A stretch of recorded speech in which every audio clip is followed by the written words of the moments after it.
Chaque année, quelques jours avant le mois de Elul, nous lisons cette paracha qui commence comme ça. Re'e, Anochi noten ifnechem hayom bracha uklala. Regarde, je vais donner devant toi la bénédiction ou la malédiction.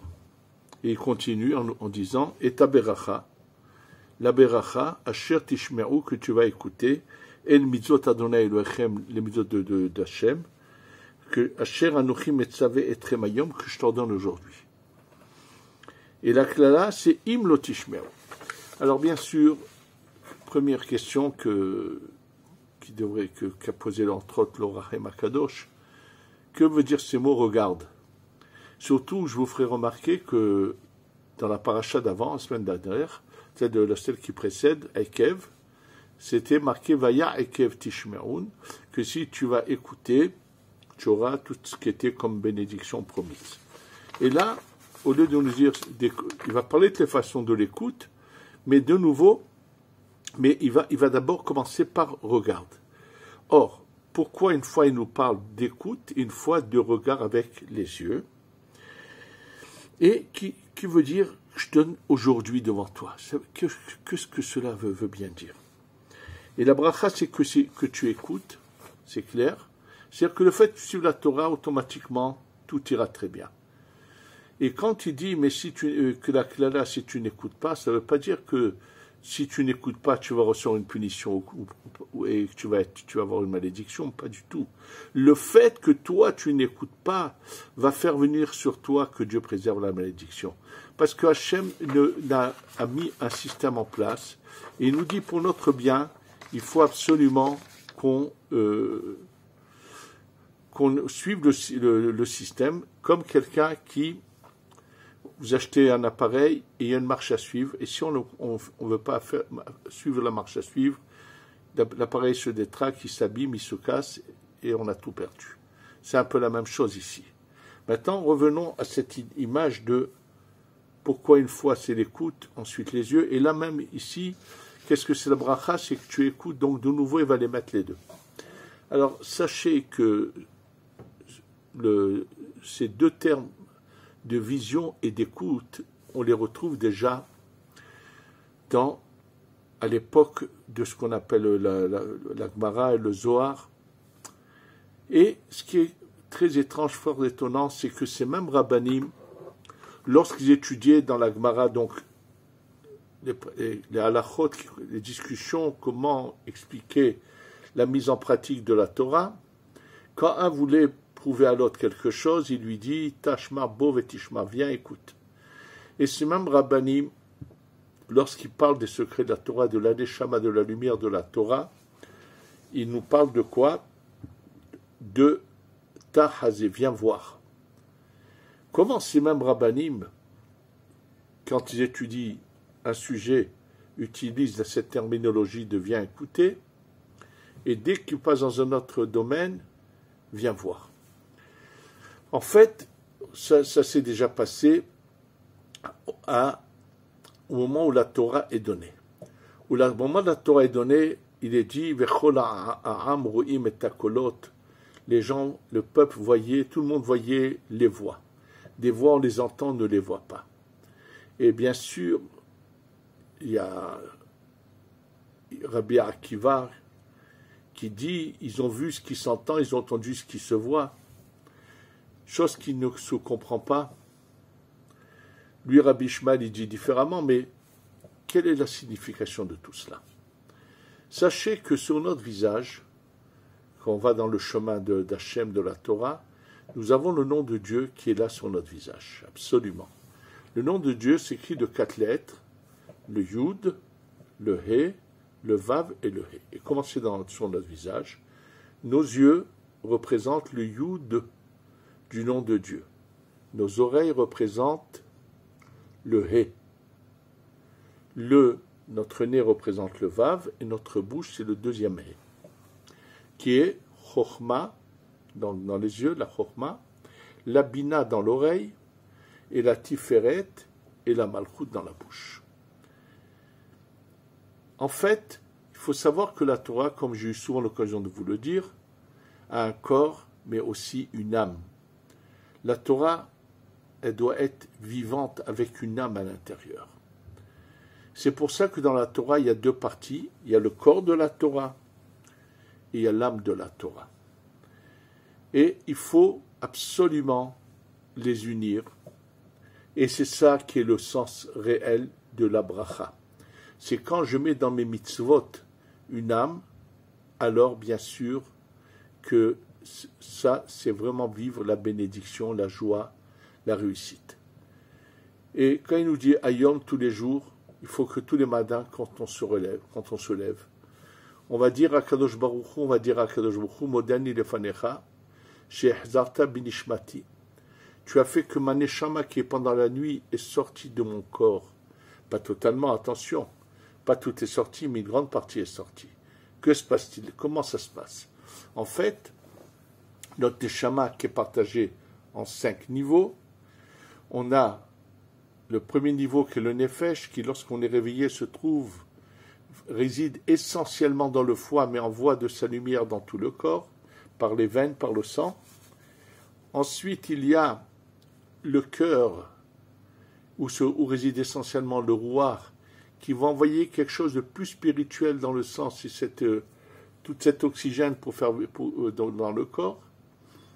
Et il y a à l'intérieur de la tête la neshama. Donc nefesh, rouar, neshama. Nefesh au niveau du foie, le rouar au niveau du cœur et la neshama au niveau de la tête. Et au-dessus de nous, on a deux parties de notre neshama qu'on appelle le or mekif. Lorsqu'une personne dort, alors la neshama sort est à l'extérieur, le rouar qui était au cœur monte dans la tête, prend la place de la neshama, et le nefesh qui était dans le foie vient s'installer au niveau du cœur. Et c'est pour ça qu'on est dans la somnolence, comme quelqu'un qui n'a pas de vie. Et tous les matins, on remercie Akadosh Baruch Hu de nous avoir rendu la vie. Donc on voit qu'un corps qui n'a pas une neshama est comme quelqu'un de mort. Sachez que dans les mitzvot de la Torah, c'est exactement la même chose. Il faut qu'il y ait les deux ensemble. Et sachez que la Chokhma et la Bina, au niveau de la Kabbalah, quand on parle de la Chokhma, on parle des 32 chemins de la Chokhma. Lev netivot Chokhma. Si ceux qui chantent le Bar Yochai, qui, justement, dans cette chanson qu'on chante Bar Yochai le vendredi soir, en général, là-bas, on parle justement de ce qu'a fait Rabbi Shimon Yochai qui est venu dévoiler. Là-bas, on parle de Lev Netivot, les 32 chemins de la Chokhma. La Bina, elle, on parle de 50 portes de Bina. Hamishim Sha'are Bina. Donc la Chokhma, c'est 32, c'est le nombre de dents qu'on a, normalement 32, qui font une allusion à la Chokhma. Et il y a les 50 portes de la Bina. La Bina s'appelle Yam, la mer, oui, parce que la Bina, c'est ce qui nous aide à nous purifier, mais quand vous voyez le mot mi dans les versets, c'est une allusion à la Bina. Je vais vous donner un exemple, ce fameux psaume que nous rajoutons pendant de Rosh Hashanah Kippour, que des abîmes du plus bas je t'appelle Hachem. Et là-bas il est dit Im avonot ishmoria, quand on le lit dans le pshat, c'est-à-dire sans la Kabbalah, sans la Zohar, Im avonot ishmoria, Kadosh Baruch Hu, si tu gardes nos fautes, Adonai, Dieu, mi amot, qui peut supporter cela? Ça c'est dans le pshat, mais le Zohar le lit différemment. Im avonot ishmoria Adonai, mi yamod.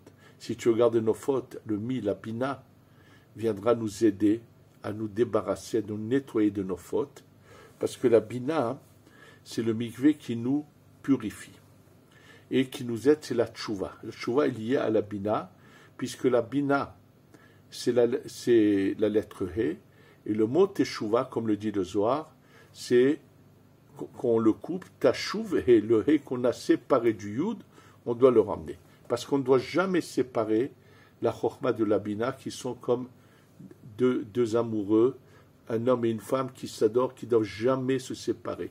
Oui, la Chokhmah et la Bina doivent jamais se séparer. Et d'ailleurs, je vais vous ouvrir là-dessus une parenthèse. Vous avez certainement tous déjà dû entendre parler de ce qu'on appelle les tfilines Rashi et les tfilines de Rabbeinu Tam.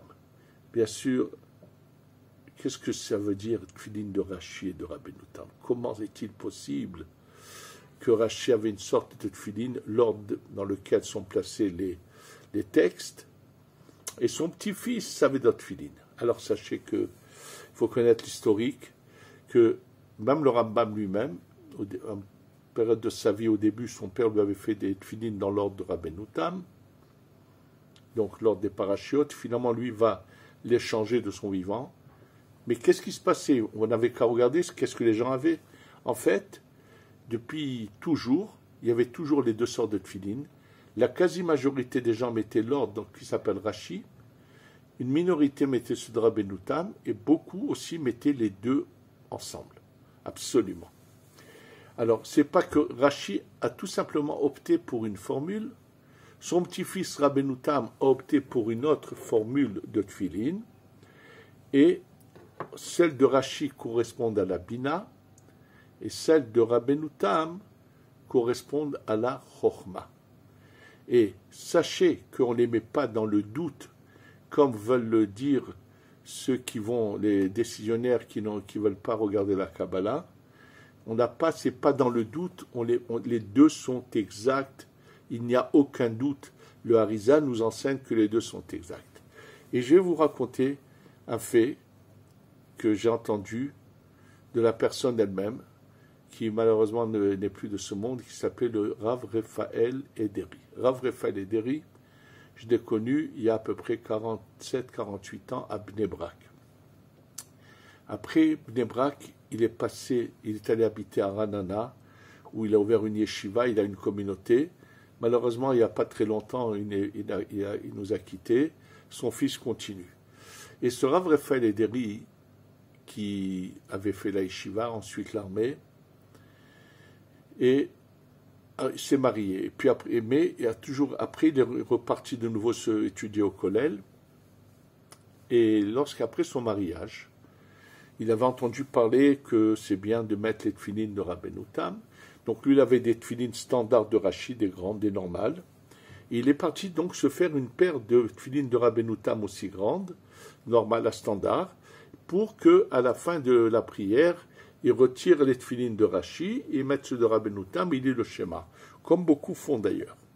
Et il m'a dit que lorsqu'il a fait ça, alors comme il allait souvent voir le grand tzaddik Baba Saleh à Netivot, lui il a eu beaucoup de choses extraordinaires avec Baba Saleh, je ne sais pas le moment de vous les raconter, mais je vous dis, il était proche, Baba Saleh l'aimait beaucoup, et lorsqu'il lui parlait d'ailleurs en arabe quand il allait le voir, et lorsqu'il est parti le voir, juste après qu'il a acheté cette tfilines de Rabbeinu Tam, il lui raconte, il lui dit Rabbeinu, j'ai acheté une paire de comme ça, il lui raconte.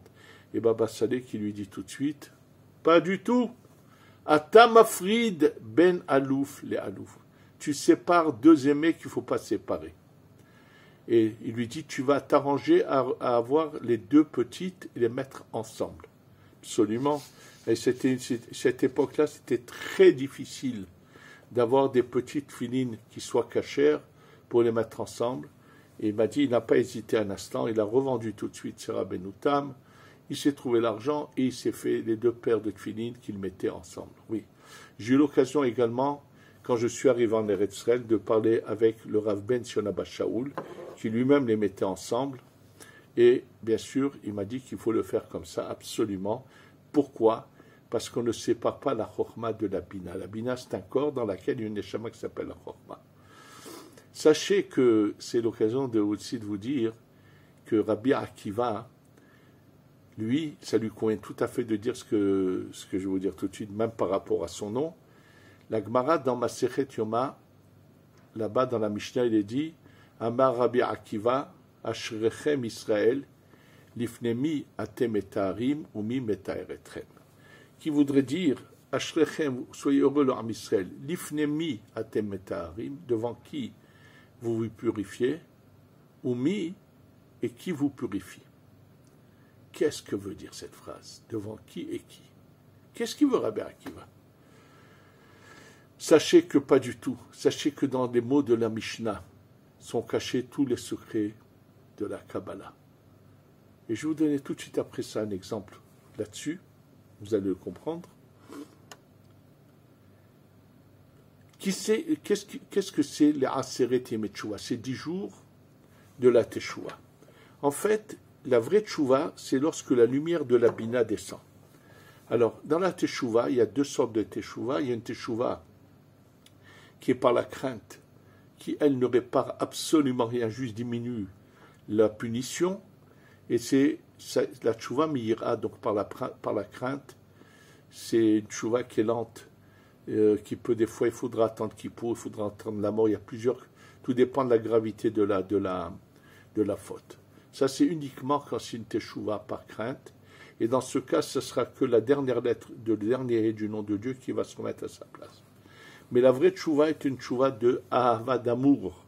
Et comme l'écrit le Hida dans son livre des Vaches les filles, que lorsque la Teshuvah elle est par amour, alors tout de suite tout est pardonné et tout est effacé tout de suite. Au contraire, ça devient même des mérites. Alors, la Bina, qui est la Teshuvah, le vrai, donc la Shmia, qui est l'oreille, qui est la première lettre He du nom de Dieu, qu'on appelle la Bina, c'est ça la Teshuvah.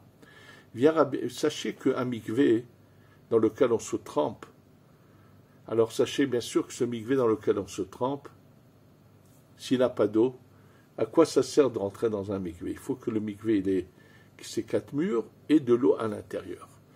Alors, une des kavanotes que nous révèle la Kabbalah lorsqu'on rentre dans un mikvé, c'est que les 4 murs du mikvé, le mot mikvé correspond au nom de Dieu qui s'appelle Heye, Aleph, He, Yud, He, mais en remplissant les lettres, en faisant Aleph, on va l'écrire Aleph, Lamed, P, le He, on va l'écrire He, He, le Yud, Yud, Vav, Dalet, et le dernier He, He, He, on va arriver à 151, même valeur numérique que le mot mikvé. Oui, alors, les murs du mikvé, c'est le corps, c'est la bina. Mais l'eau qui est dans le mikvé, c'est la chorma qui repousse les chitzonim. C'est que la chorma qui a la force de repousser le mal. Donc, lorsqu'on a toujours la chorma et la bina unies, on arrive à réparer les choses et à repousser le mal. C'est pour ça que la tchouva sans la chorma ne peut servir à rien. De faire les choses sans mettre dedans une âme, ça ne sert à rien. Un mikvé sans eau ne sert à rien. Et c'est ça ce que dit Rabbi Akiva. Il dit, quand vous voulez faire tchouva, l'ifne mi atem etarim, ou mi metaeretrim. Le mi, c'est la bina. L'ifnemi, ce qui est au-dessus de la bina, avant la bina, c'est la chorma.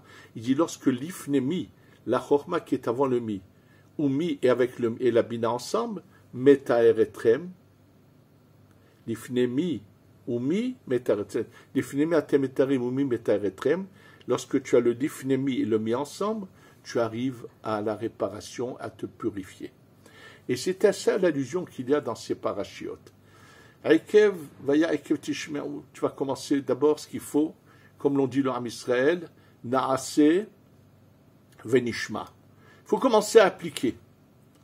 Mais une fois qu'on a commencé à appliquer, il ne faut pas s'arrêter là. Il faut maintenant comprendre. Naase, on va appliquer, Venishma, mais dans la Shmia, dans l'écoute, on va faire entrer cette Neshama qui va nous aider à comprendre. C'est-à-dire qu'il faut, si on veut jouir et que la Torah nous réjouisse le cœur et nous remplisse de joie et qu'on soit heureux de servir Hachem, il faut pour cela faire les deux.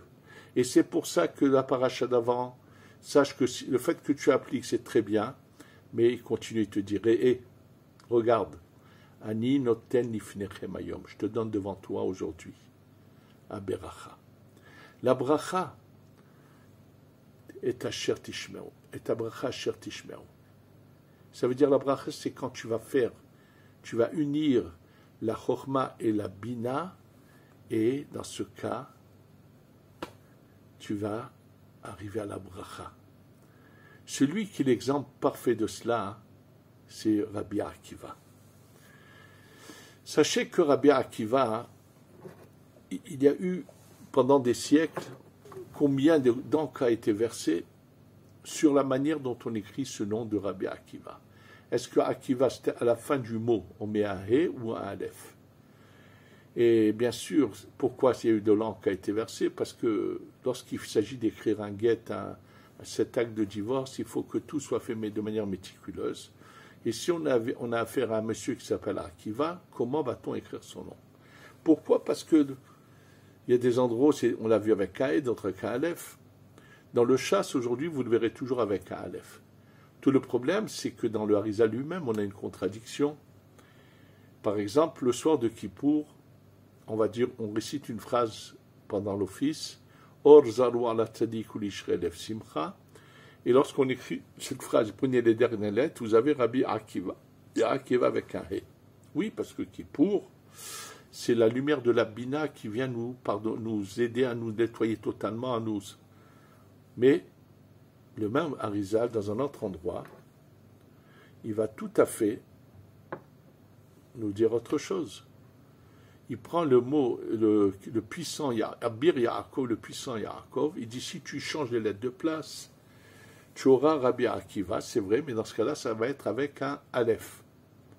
Et il te dit, pourquoi dans le mot Abir Yaakov, il y a Rabbi Akiva? Il dit ils ont un lien au niveau de leur Neshama, et de la même manière que Yaakov Avinu a eu Rachel et Léa, Rabbi Akiva aussi va avoir, après qu'il a fait tchouva, 2 épouses. La première, c'est Rachel, puisque à l'âge de 40 ans, il fait tchouva, bien qu'il avait été marié avant cela, il a eu des enfants apparemment.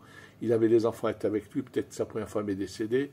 Il se marie à l'âge de 40 ans avec Rachel, la fille de Kalba Savoir, qui va l'encourager. Il va aller pendant 24 ans étudier la Torah. Après, il va devenir comme un genre de prince du peuple d'Israël, ça va être le dirigeant. Et là, plus tard, il va être constamment confronté à des discussions avec le représentant de Rome en Israël, Tonosrophus, Aracha, et ce même Tonosrophus qui enrage de voir qu'à chaque fois Rabbi Akiva le dessus, en rentrant un jour chez lui, tellement attristé, tellement vraiment dans un état de rage et il rentre, il ne pouvait pas ne pas exprimer sa rage et sa déception de toujours dans les discussions. C'est Rabbi Akiva qui avait le dernier mot. Et là, sa femme lui dit, tu sais quoi? Leur Dieu est l'adultère. Alors si tu me permets, je vais aller le provoquer, je vais le faire trébucher, et au moins tu auras, après ça, tu auras le dessus sur lui. Imaginez-vous à quel point la haine qu'avait ce Romain, de laisser sa femme se prostituer, il est préféré que sa femme aille se prostituer avec Rabbi Akiva, juste pour son orgueil. Regardez jusqu'où peut pousser la bêtise de la haine que peut avoir quelqu'un pour une autre personne. Donc elle se met, c'est bien sûr, il faut voir comment elle s'habille, avec tout ce qu'elle met comme couleur, j'imagine, je sais, bon. Elle fait tout pour le provoquer, et lorsqu'elle arrive, elle fait plus que ça, même elle se découvre une de ses jambes, et lui a une réaction qui est choquante. Il va d'abord cracher sur le côté, ensuite il va rire et pleurer. Alors elle est surprise de cela. Et elle avait comme une sorte d'un visage lumineux. C'est-à-dire elle était d'une grande, grande beauté, cette femme. Elle est choquée de la réaction.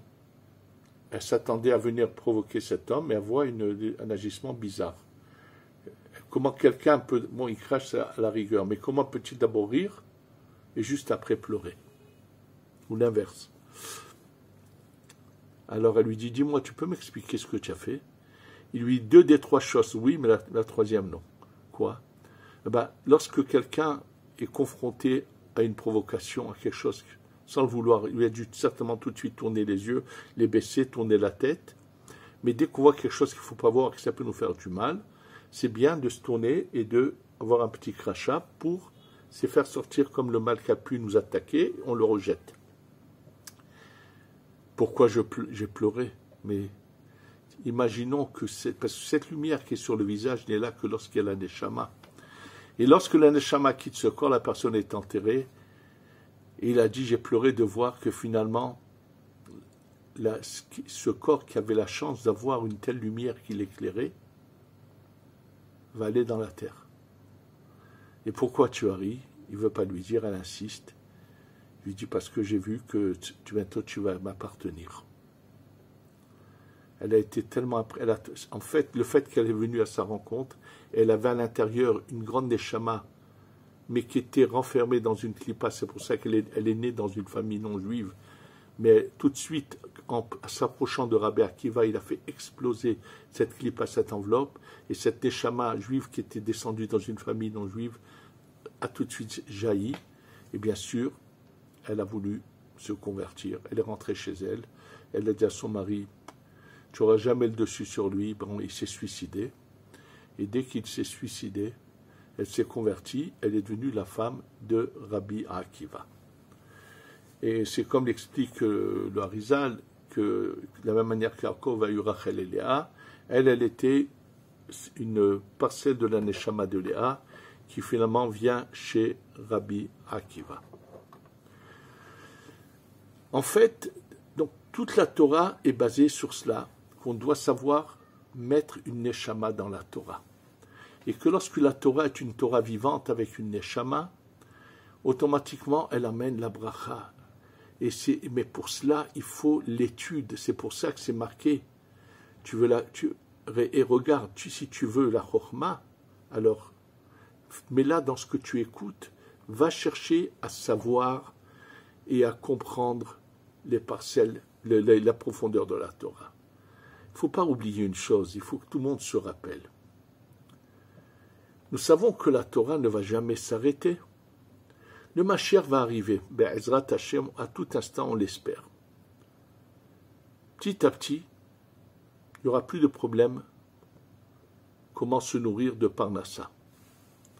On va passer à l'étape suivante, qui va être celle qui est plus spirituelle. Et là, bien sûr, le libre arbitre existe à un niveau plus haut, et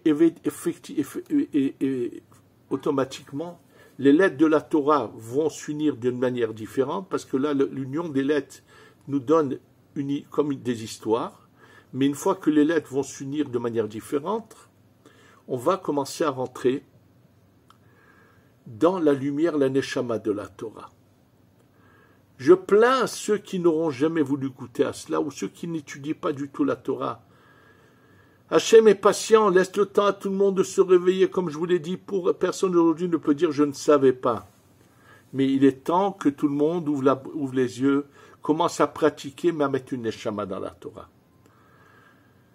Je vais vous donner un exemple quand je vous ai dit que même dans la Mishnah, il y a des secrets sont cachés. Je vais vous donner encore un exemple que j'ai vu dans un des livres du Harizal. Le traité de Shabbat, qui parle des lois du Shabbat, nous savons que le Shabbat, il est interdit de sortir des objets d'un endroit privé, d'une résidence privée, vers ce qu'on appelle en hébreu le Reshut Yahid, vers un endroit public qui s'appelle le Reshut Arabim. Faire sortir quelque chose, de le porter, de sortir dans la main ou dans la poche, c'est pas important, quelque chose du Reshut Yahid vers le Reshut Arabim, c'est une interdiction, le Shabbat. Et c'est la première Mishnah parle de cela.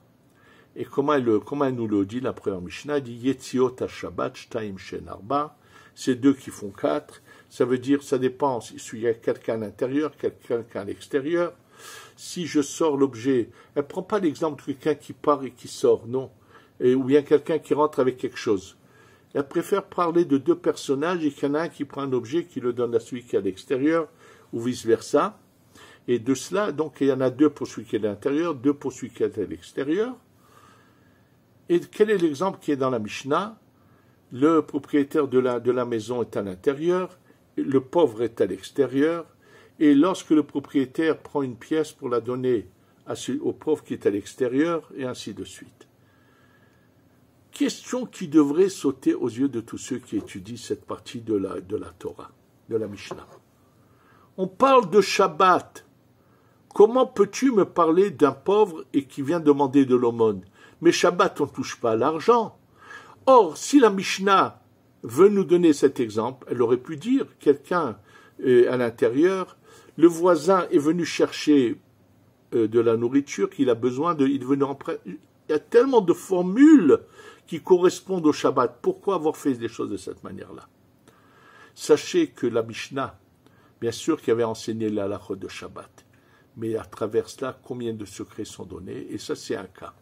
La Mishnah commence par les mots Yetziot à Shabbat, les sorties de Shabbat. Le mot Yetziot à Shabbat, ces deux mots-là, leur première lettre, c'est Yud et He, les deux premières lettres du nom de Dieu. Comment je fais de Yud et He, Vav et He, c'est-à-dire comment je fais que le nom de Dieu est ensemble, est un tout, par la mitzvah de Tzedaka. C'est marqué Vayam HaTzedaka. Comment? Le bras, c'est le Vav. Ma main, c'est le He. La pièce, c'est le Yud. Celui qui le reçoit de l'autre côté, c'est là une main, c'est He. Donc, en fait, on nous enseigne des halachot de Shabbat, mais on nous montre un secret. Qu'est-ce que fait la personne en faisant de la tzedaka?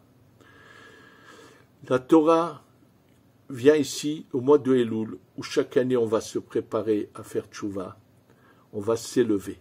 On va commencer à chercher. Regarde, arrête de rester dans ton cocon fermé. Ouvre les yeux et commence à vouloir avancer. Sachez que, combien de fois je l'ai entendu, moi, de la bouche du Rav Ben Sion Abba Shaul, on a l'obligation d'étudier toute la Torah, et même ceux qui ne peuvent pas comprendre, ils n'ont qu'à s'acheter un livre de Zohar, mais faites attention les éditions que vous prenez, vous ne vous faites pas avoir en achetant les éditions qui étaient faites par ce grand rachat qui s'appelait Berg, Shem Recha Amirkav, qui a fait un business du Zohar et qui a fait des malheurs. Il faut acheter une bonne édition qui soit cachère, qui soit faite par des gens sérieux. Et lire tous les jours un passage. Celui qui ne peut pas étudier cette sagesse, au moins de lire la volonté, celui qui a volonté, qui fait quelque chose, lorsque vient le Mashiach, bien sûr qu'il sera éclairé. Et si les yeux reçoivent cette lumière, lorsque le Beth Amikdash qui va descendre, qui va être en lumière, et qui risque d'aveugler beaucoup de gens qui mettront beaucoup de temps jusqu'à que leurs yeux puissent supporter la lumière pour s'approcher, eux auront la chance de pouvoir aller directement entrer au Beth Amikdash que nous espérons voir tout de suite. Et sachez que par cette force de la Kabbalah, combien on pourrait se débarrasser de nos ennemis. Et Be'ezrat Hashem, dans un autre cours, je vous raconterai comment Rabbi Elazar, le fils de Rabbi Shimon ben Yochai, est capable de voir un serpent qui va aller tuer quelqu'un, de l'arrêter et de voir des choses à distance. Celui qui se remplit de cette lumière des yeux, ses yeux voient loin. Face à Hachem, que cette lumière des yeux, la Chokhmah, nous pénètre et qu'on ait la Géoula Berahamim, la délivrance dans la miséricorde, qu'Hachem se dépêche d'exterminer nos ennemis, ramène tous ceux qui ont été prisonniers de nos ennemis, et que vous venez tous bientôt ici pour accueillir le Mashiach avec la descente du Beth Amikdash, Shiavo v'ibane b'mera b'amenu, Amen ve Amen.